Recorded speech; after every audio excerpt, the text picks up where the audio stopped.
The Lord said to Samuel, "How long will you grieve over Saul? I have rejected him from being king over Israel. Fill your horn with oil and set out. I will send you to Jesse the Bethlehemite, for I have provided for myself a king among his sons." Samuel said, "How can I go? If Saul hears of it, he will kill me." And the Lord said, "Take a heifer with you and say, I have come to sacrifice to the Lord. Invite Jesse to the sacrifice, and I will show you what you shall do. And you shall anoint for me the one whom I name to you." Samuel did what the Lord commanded and came to Bethlehem. The elders of the city came to meet him trembling and said, "Do you come peaceably?" He said, "Peaceably. I have come to sacrifice to the Lord. Sanctify yourselves and come with me to the sacrifice." And he sanctified Jesse and his sons and invited them to the sacrifice. When they came, he looked on Eliab and thought, "Surely the Lord's anointed is now before the Lord." But the Lord said to Samuel, "Do not look on his appearance or on the height of his stature, because I have rejected him. For the Lord does not see as mortals see. They look on the outward appearance, but the Lord looks on the heart." Then Jesse called Abinadab and made him pass before Samuel. He said, "Neither has the Lord chosen this one." Then Jesse made Shammah pass by, and he said, "Neither has the Lord chosen this one." Jesse made 7 of his sons pass before Samuel, and Samuel said to Jesse, "The Lord has not chosen any of these." Samuel said to Jesse, "Are all your sons here?" And he said, "There remains yet the youngest, but he is keeping the sheep." And Samuel said to Jesse, "Send and bring him, for we will not sit down until he comes here." He sent and brought him in. Now he was ruddy and had beautiful eyes and was handsome. The Lord said, "Rise and anoint him, for this is the one." Then Samuel took the horn of oil and anointed him in the presence of his brothers. And the Spirit of the Lord came mightily upon David from that day forward. Samuel then set out and went to Rome.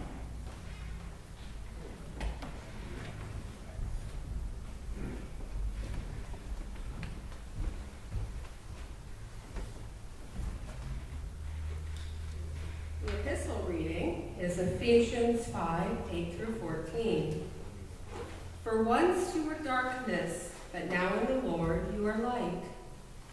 Live as children of light, for the fruit of the light is found in all that is good and right and true. Try to find out what is pleasing to the Lord. Take no part in the unfruitful works of darkness, but instead expose them. For it is shameful even to mention what such people do secretly, but everything exposed by the light becomes visible. For everything that becomes visible is light. Therefore, it says, 'Sleeper, awake, rise from the dead, and Christ will shine on you.'"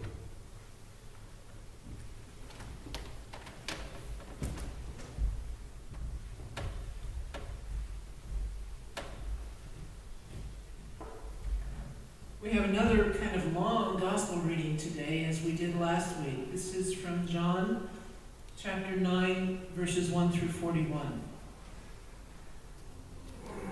As he walked along, this is Jesus, as he walked along, he saw a man blind from birth.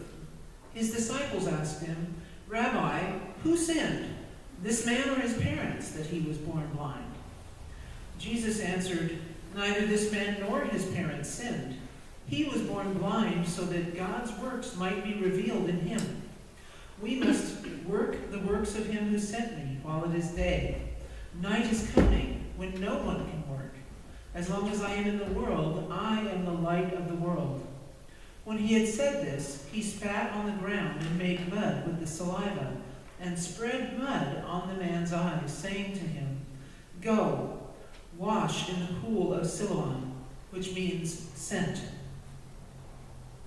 Then he went and washed and came back, able to see.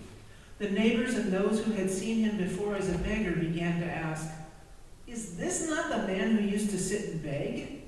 Some were saying, "It is he." Others were saying, "No, but it's someone like him." He kept saying, "I am the man." But they kept asking him, "Well, then how were your eyes opened?" He answered, "The man called Jesus made mud, spread it on my eyes, and said to me, 'Go to Siloam and wash.' Then I went and washed and received my sight." They said to him, "Where is he?" He said, "I do not know." They brought to the Pharisees the man who had formerly been blind.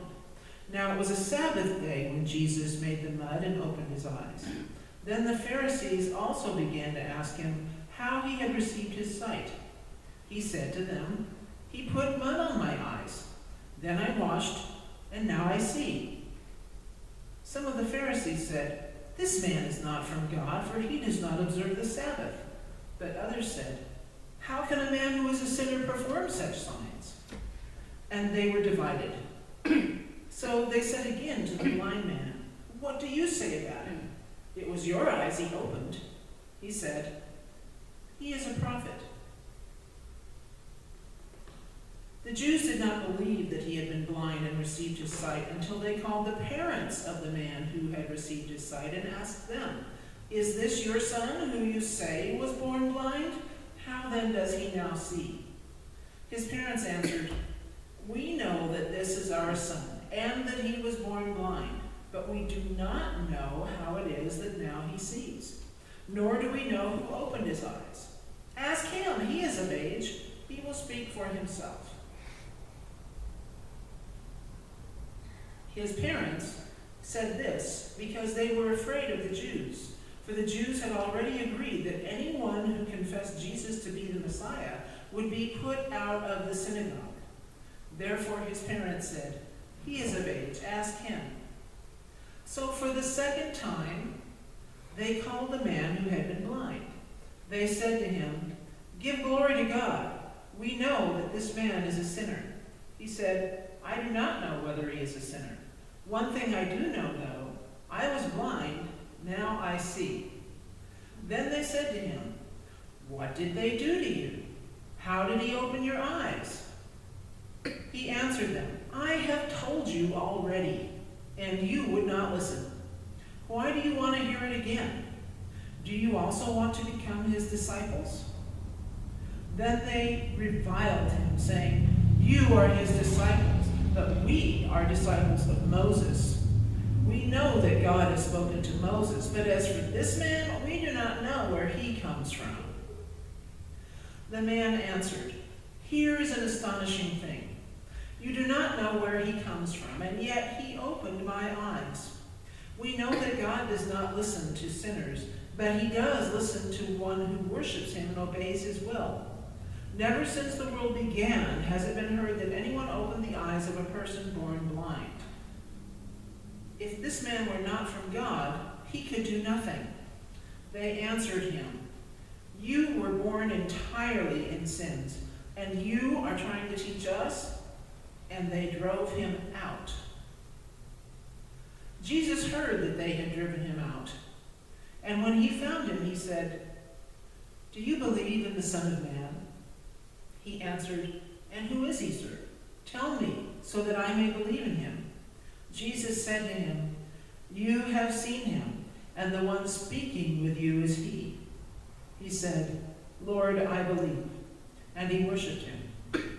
Jesus said, "I came into this world for judgment so that those who do not see may see, and those who do see may become blind."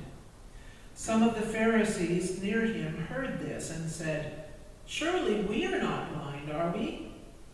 Jesus said to them, "If you were blind, you would not have sin. But now that you say, 'We see,' your sin remains." May we hear and understand what the scriptures are teaching us.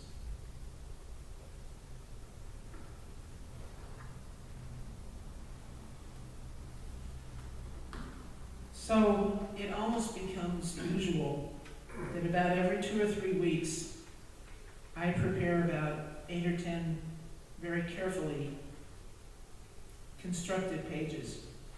And then I get up in the middle of the night And instead, we have this. That's okay. Today's story, and many of the same things are there. It was just, oh, duh, okay, you know. Today's story, it's really amazing and wild and wonderful, this miraculous healing. And truthfully, I and people like me, other pastors, people that study theology, other things like that, we're not really disinterested observers of this thing. We play kind of a major role in this story. And it's not that we actually play a part in the healing. I didn't heal the blind man, nor have I ever healed any blind man. Never. And I'm not a recipient of the healing. The healing was Jesus in an act of love and a demonstration of power.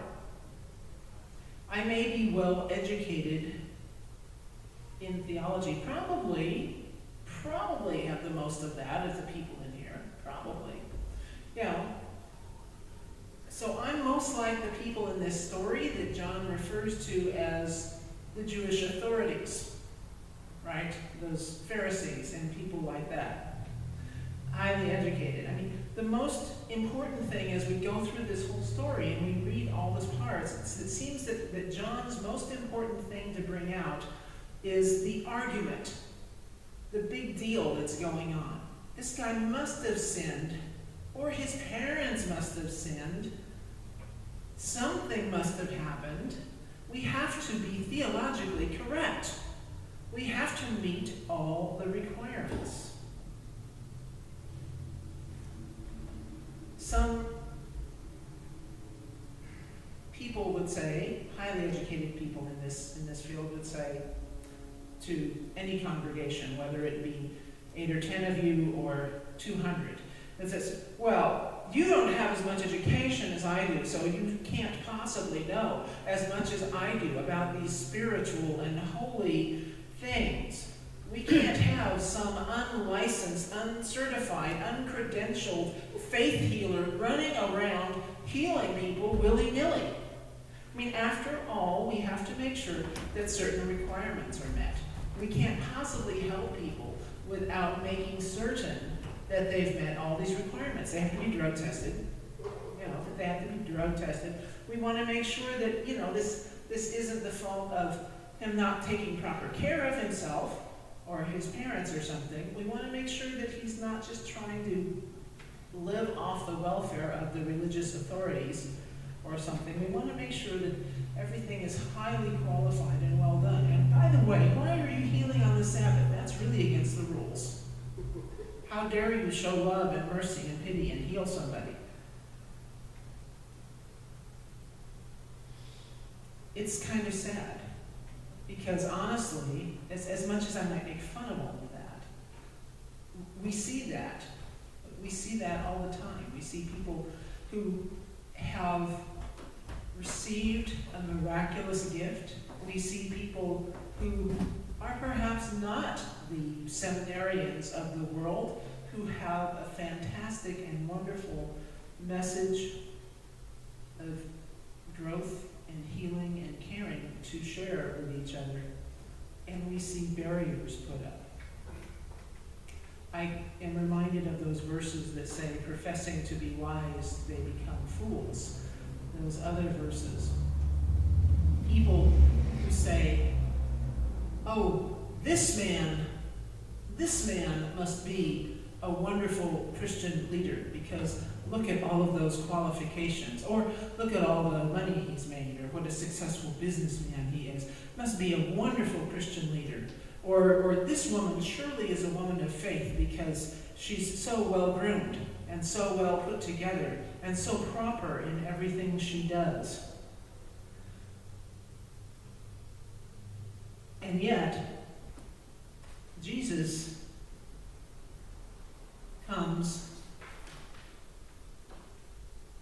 and instead of saying to the man, well, what was your sin? Confess your sin, and then I'll try to heal you. We'll see if God will heal you or not.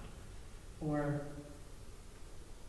Can you define sin? Have you received the Spirit of God? No, none of that. Instead, Jesus spits in some mud and puts it on his eyes. Now, I'm sorry, that's not very proper, and it says, go wash. I love that the name of the pool is Sent. The man was sent. And he can see. Then he goes through all of this quizzing. Who healed you? Well, I couldn't really see. I was blind, so I don't really know who that was. I had mud on my eyes, and then I had to go wash it, so I don't know. What do you think? And finally the man says, well, maybe he was a prophet. I think he was a prophet. I think that's who he was. How come you don't know who healed you? Shouldn't you have vetted him and made... No. It was a gift. A miraculous gift. It makes me think of some other things, and we actually have an example among some of our congregations in the UCC. There's a place over in Pomona called Urban Mission, which is sort of a joint project of Disciples of Christ and UCC. And it's in this very unlikely building and very unlikely neighborhood. But those folks are there, and they're sharing what they have. They're combining things that aren't usually combined in terms of a nonprofit that is not the church, and then there's the church. And they're doing wonderful good for their community over there. And some of the people that have been in charge of church growth for years and years go, how could that ever work? But I guess I could say praise God and thankful for leadership that says, well, let's give this a chance. And it's growing there. Then I think about other places. I heard a story, thankfully it's not here, but it is a true story. It's a story about a Methodist church back in, I think it was Virginia. There was a woman back there who went to her pastor and said, I have been led to begin a daycare here at our church. And I'm sure that God was speaking to me to begin this daycare. And the pastor said, well, how are you going to do that? And she said, well, I'm going to dig in and do it. I'm going to do whatever it takes, And so she spread the word, she put out flyers, she cleaned up rooms. Well, pretty soon they had a miraculous daycare program that was growing. And then some other people got involved. This was a good-sized church, right? So they had a board of trustees, they had a council like us, and they had people saying, well, what about the liability insurance, and what about this vetting, and how do we tell who's doing this, and where do these children come from? Are they from healthy households? Do we really have all the right facilities? And they went on and on and on.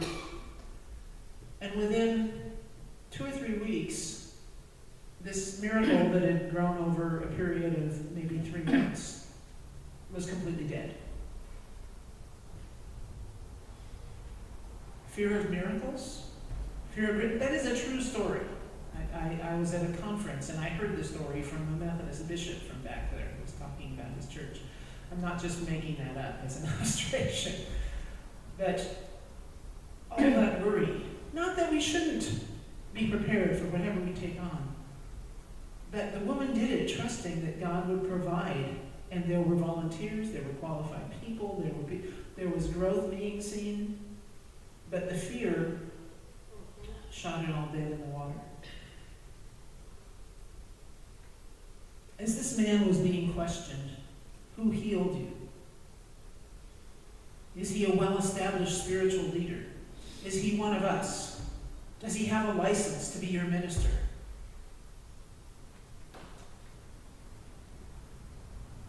The one thing the man says in this scripture that really gets my attention is, Here's what I know for sure. I was blind, and now I can see. He might not have had extensive theological training, but in spite of all of these questions being thrown at him, it reminded me of mystery books I read when the police just hammer somebody. The police detectives just hammer somebody with a bunch of questions, and we know the person is innocent, but it's the other bad guy that we read about. Yeah, but it reminds me of what happened. What happened? How did you do that? Are you sure that really? Are you really the guy that was blind, or are you just faking it? I don't know. My sight's still kind of fuzzy. My eyes are just now getting started. But what I do know is that I was blind. And now I see. That is what I experienced from this Jesus. He speaks up and he testifies to what he does know, to what he personally experienced, that miraculous gift. I can't say that I'm particularly happy with the fact that my role probably ends up on the side of those religious authorities that raise questions and deride and ridicule this man's simple faith. Oh, it must be more complex. After all, I took all of these classes about this. But when they can't answer, okay, what's wrong with you? You must be a faker. Parents say, no, you're not. He's not the faker. He's really him. But what happened? I don't know. I was blind and now I see. So then they say, okay, if you're not the sinner, if your parents are not the sinner, I guess it must be Jesus. He's a fake. He's a fraud. But you know what? Jesus had absolutely zero interest in all of that. Who's the sinner? Who sinned? All of that stuff. He heals. He loves. He lets people say no or yes to the miraculous power that he offers. And then he moves on and even invites them to come along. Jesus said early on in our reading, it's not that somebody sinned. This man is demonstrating the glory, the power, the love of God. I would bet that many people that read this story, and some of you here, probably find comfort in the role of the formerly blind man who is now testifying. In many of the stories, most of us would rather be that particular character, whoever that is. There's a dignity in his simple, here's what I know. Some of you probably have friends who, when it comes to the Christian faith, just don't see what you see in Jesus. They don't see even what you see in God. Sometimes they are questioning and willing to learn. Often, they make fun and criticize. And in today's society, sometimes we find people that haven't seen real Christianity. Instead, they've seen frauds. Instead, they've seen people claiming to be Christians, but instead really being just the opposite. So, if those people that you might know, or even if you're just acquainted with them, ask you, why? Why do you come? Why do you go to that church that it always has different people, but there's never more than 10 or 15 there at a time lately? If I counted everybody, I'd probably come up with 30, but you're never all here at once. But you're here today, that's great. Why do you bother going? What do you get? I think some of you would say, well, here's what I know. Some of you might not. Some of you might be a little too shy to do that, or at least to do that about church. There's one other story. This one is a true story, and it comes from my years back in Louisiana. I was serving a metropolitan community church at that time, and I was a mix of positions. I was an assistant pastor and a minister of music and all sorts of things like that. And there was one guy in the group, in the congregation, who was constantly struggling with addiction. It might be alcohol, or he kicks alcohol and he starts on heroin. He kicks heroin, he starts on cocaine, he kicks that, it's oxy. One thing after another. And then one day he comes in, a regular pastor is off on a trip to North Arkansas. And so I'm doing the service, and after the service the man says, "Can I talk to you?" I said, "Well, sure, you know, what's up, Jimmy?" And it wasn't this Jimmy, different Jimmy. And Jimmy comes back to the office and he says, "I had a miracle." I said, "You had a miracle? What happened? Did you want to, what happened?" And he says, "I saw a vision of Jesus, and Jesus healed me from my addiction." I said, "When?" 3 days ago. I said, "Really? How exciting. How have the 3 days been?" He said, "They've been fine, and I don't get it. Every other time I try to kick anything, I was sick for weeks. But there's nothing wrong. And I don't even want any of it." And so we prayed and we talked, and we were thrilled, Jimmy and I. The next week, he's back at church, and some people said, "Hey, he came 2 weeks in a row." And I said, "Yeah, he's going to share something at the prayer sharing." So he shared at the prayer sharing that he experienced this healing, and he'd been delivered from addiction. And everybody was, "Oh, yay." And then some of them came and talked to me after and said, "Well, do you think he's really delivered? Do you really think, or is he just faking it? Do you think he's just making it up to get attention? What do you think is happening?" And I said, "Well, I don't know. That's not my place to judge him. But what I do know is that he is happy and praising God and saying that he is delivered. And from what I can tell, he's not doing any of the behavior that he's done before that shows the addiction. So I think we should trust God and keep praying for him and supporting him, and even inviting him over and asking to hear his story. Because there's a power in telling those stories about whatever it is that God does for us, whatever it is that our fellowship does for us, any of that. It took a while. This was back in the mid-90s when this happened. And I left Shreveport in 2002, and the man was still clean.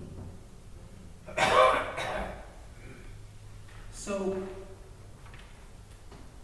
my answer to the skeptics, to the authorities, to the powerful people that say, "Oh, this can't possibly be, you have to be this," is that here's what I know. God is full of miracles. They might be tangible, like the man who was delivered from addiction, or like this blind man.